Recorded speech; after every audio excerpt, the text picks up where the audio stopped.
Bună ziua, prieteni, și bine ați venit pe canalul nostru.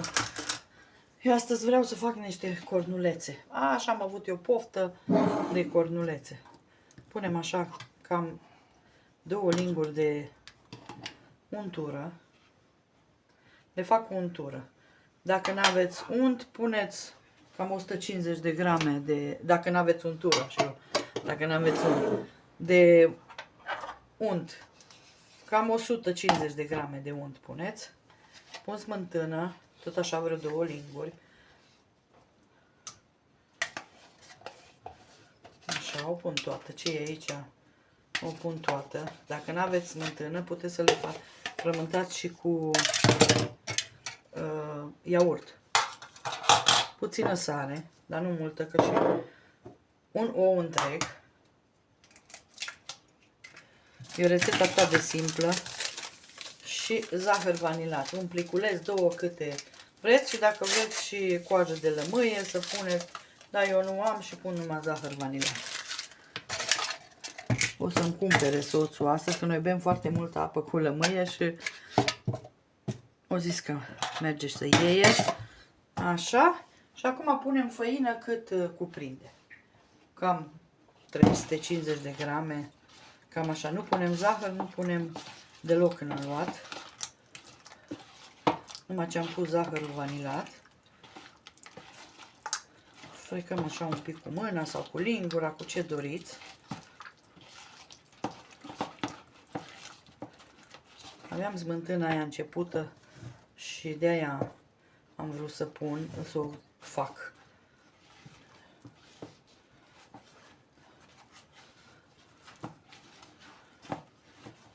Facem un aluat simplu și lăsați, bine să faceți de seara până dimineața, dar e bun și o oră dacă îl lăsați la rece.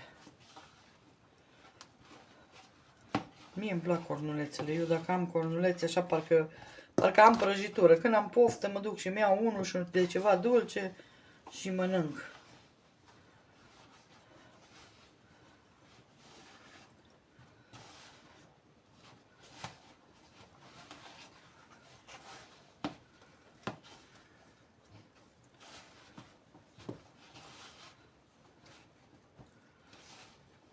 E un aluat. Din aluatul ăsta puteți să faceți și plăcintă din aia cu mere sau cu brânză. Ce se pune o foaie sus, o foaie jos.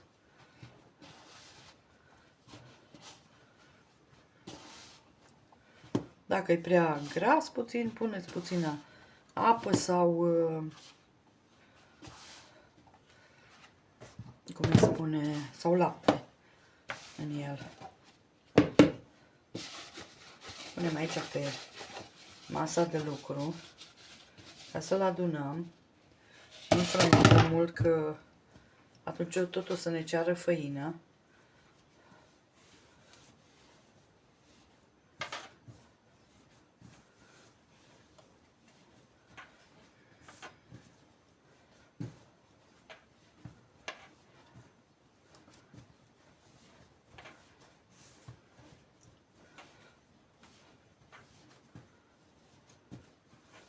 Dar simțiți la mână așa cât de pufos și aerat e, așa se simte la mână aluatul.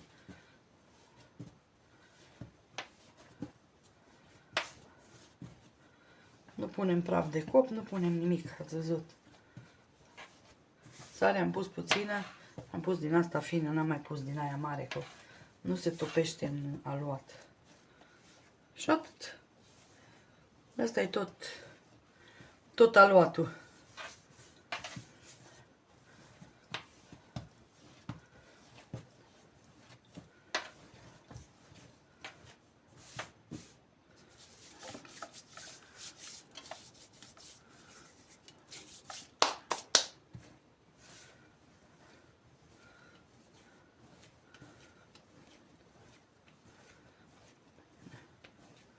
Și acum îl dăm la rece. Vedeți? Așa trebuie. Ca să nu se mai lipească de mâini. Și acum îl dau la rece. Îl bag într-o... Hai că îl bag în plasa asta, că e nouă. Și o să revin. Eu las cam o oră. Haideți să... Aici am măcinat cam 150 de grame de nucă și o să pun gem din asta de prune în nucă. Să o omogenizez bine. Am lăsat-o puțin mai mare. N-am măcinat-o de tot. Hai să mai pun nucă. Ăsta gem, că nuca absorbe. Deci cam 3 linguri de gem.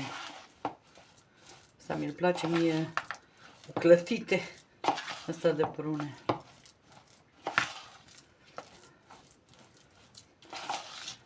Așa.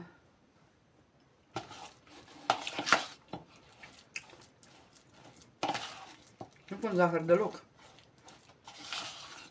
Lasă așa mai acrișor. Că vine zahăr peste ele pus. Ok. Și poate fac câteva și cu rahat. Vedem cu aluatul cum e. Haideți să scoatem acum aluatul, dar nu îl fac totodată. Îl împart în două ca să pot să-l întind, să am loc aici pe masă să-l întind. Așa, punem făină. Așa ca să nu se lipească. Și întindem. De la ce e aici? O fi de la untură, dar nu am nimica.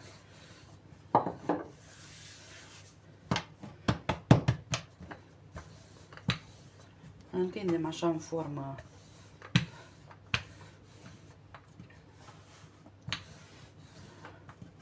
rotundă.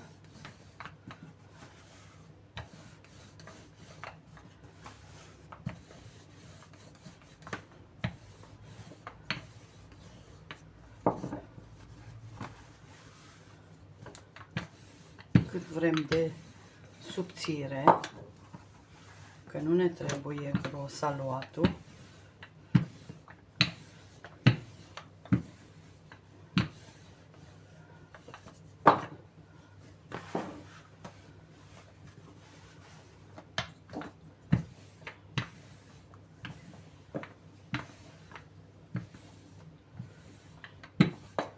Și luăm o farfurie și decupăm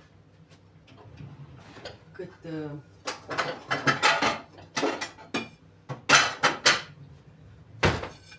cum ar fi mijlocul. Vezi?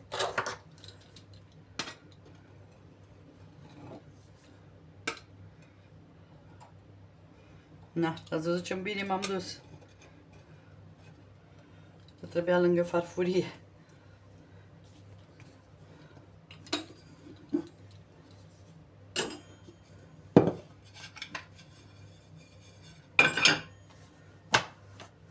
Așa. Și tăiem așa, așa și după aia așa. Că nu vreau să le fac nici mari, nici mici. Și acum punem din umplutură.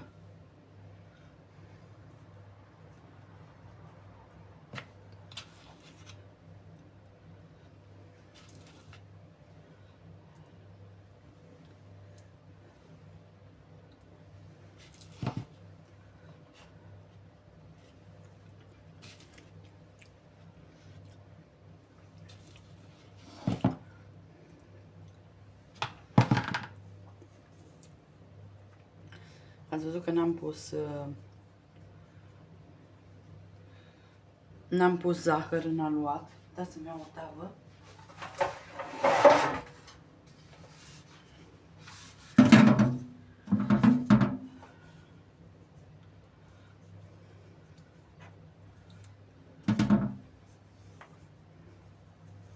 Așa am avut poftă de cornuri din astea.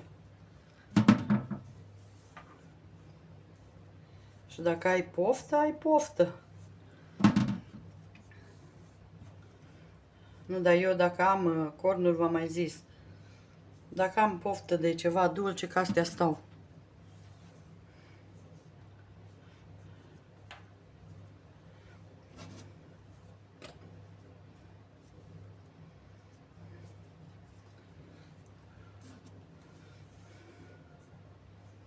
Acum umplutură puneți cât vă place.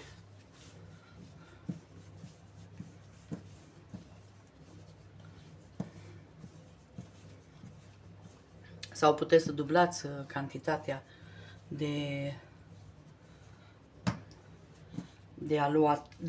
pentru aluat, dacă vreți să faceți mai multe.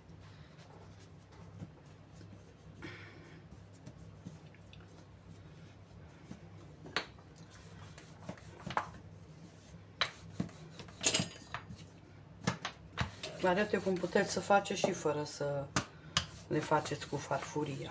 Puteți să faceți.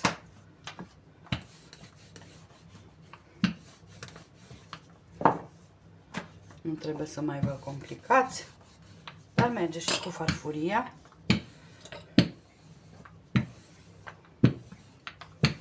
Că marginile și așa vin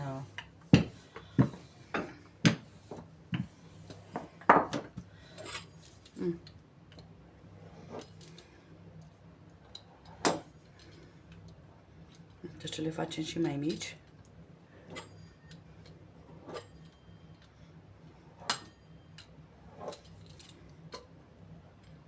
Numai v-am zis, trebuie să faceți ori așa cu nucă, ori cu rahat. Că dacă faceți cu gem sau magiun din ăla tare,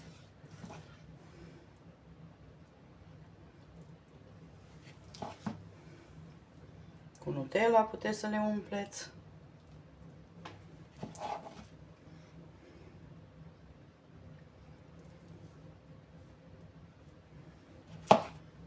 Și după aia vin pudrate cu gem și ălas.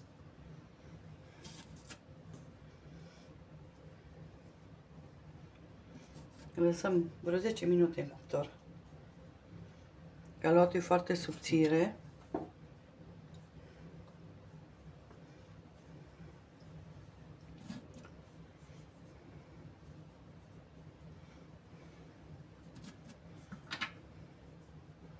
Acum nu vă cresc ele ca să iasă mari, dar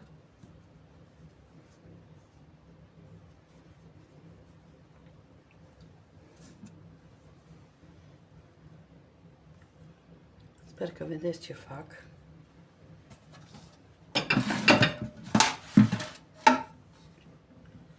Ca să vedeți cât de cât.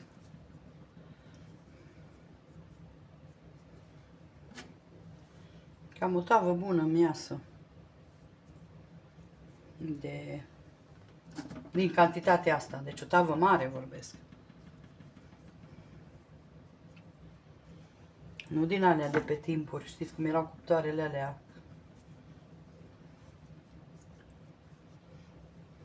Alea micuțe.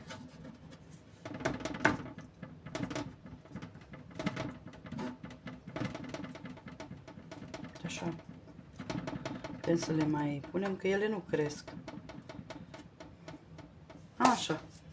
Și acum continuăm.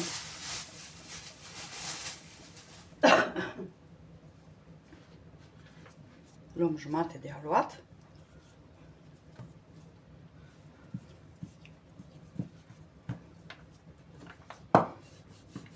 Cuptorul i-am dat drumul să fie încălzit bine.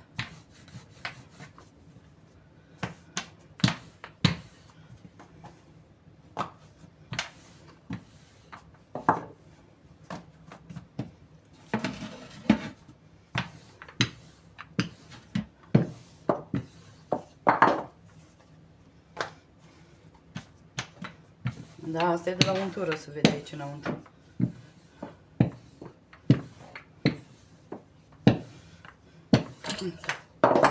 Acum eu, ca să nu fie așa mult aluat, îmi fac eu cercul, cum vreau eu. Și cât vreau eu de mare. Nu trebuie neapărat cu farfuria, cum am arătat, dar acum, cum vreți.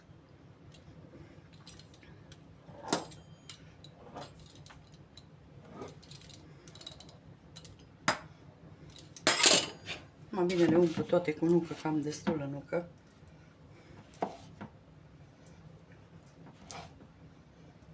Și asta ne și place. Mai mult ca rahatul. Rahatul eu pot să vă spun drept că îmi place mai mult la cozonac. Și la prăjitura aia trebuie să o mai fac și pe aia. Care eu am mozaic sau cam așa se cheamă.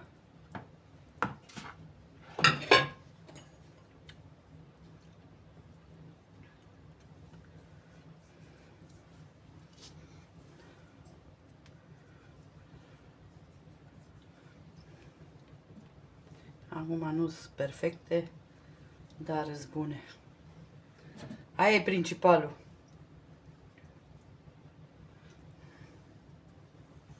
Până le faceți, numai bine vi se încălzește și cuptorul.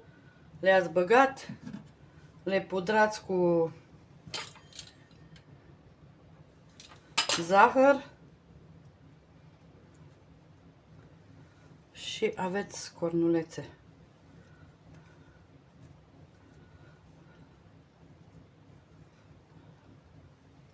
Acum ele o să iasă, că am multă umplutură și am și gemul, dar nu contează.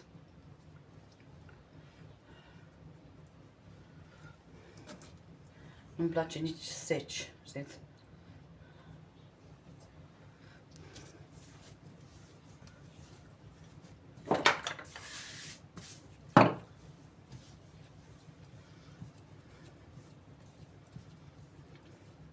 Am zis, o tavă ne iasă de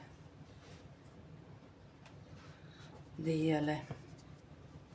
Aveți făină să vă ajutați la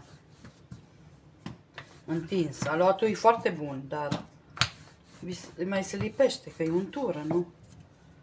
Deci ne gândim că i-a luat fraget cu untură.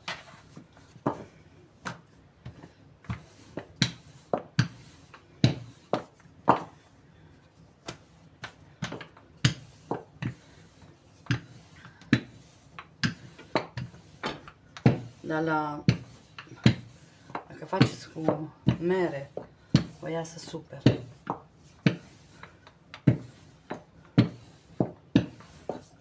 Întins. De văd imediat asta prin masă.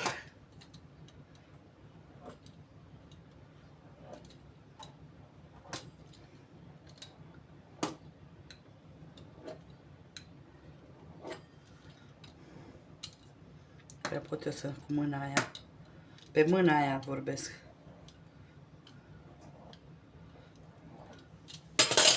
Acum împart compoziția asta la toate.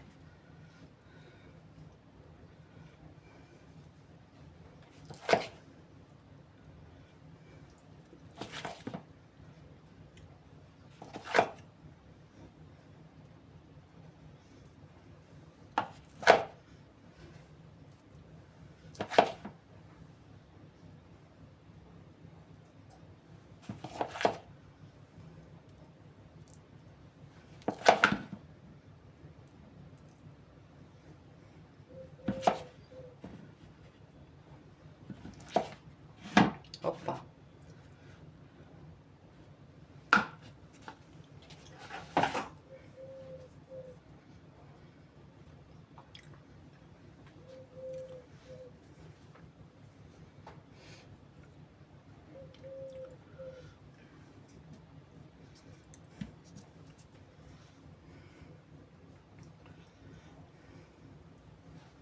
Na, dacă le faceți de vânzare, atunci trebuie să încercați să le faceți cam egale. Că arată urât una mică, una mare pe platou cu prăjituri. Da. Pentru ca să merg oricum.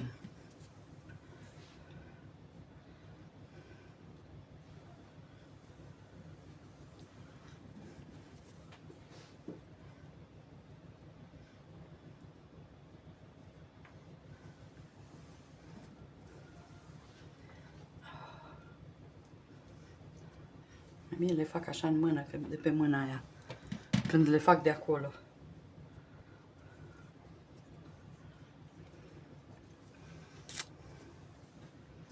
Vedeți? Așa o umplutură destulă.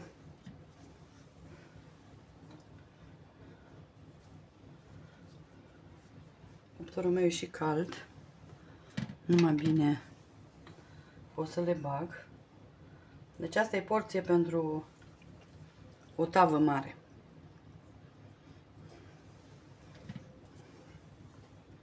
Tava de la cuptor, care o aveți mai mare.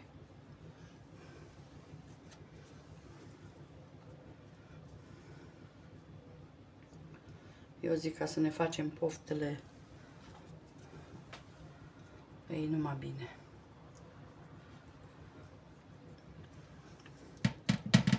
Și uitați, așa arată. Și acum le bag la cuptor. Nu le ungeți cu nimic. Puțină culoare să primească.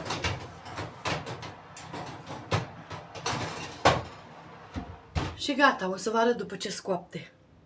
Și uitați, cornulețele mele sunt gata.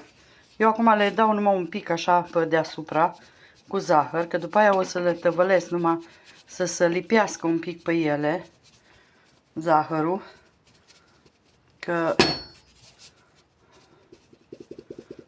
nu pot cu o mână, că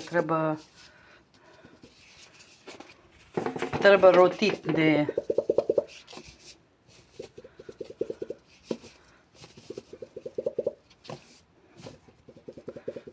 astea. Dar în fine, vă arăt eu după ce le tăvălesc cum arată. Uitați ce faine sunt. Coapte de desubt, vedeți? Ele se rup, se topesc în gură. O să revin după ce le dau prin zahăr să vă arăt cum arată.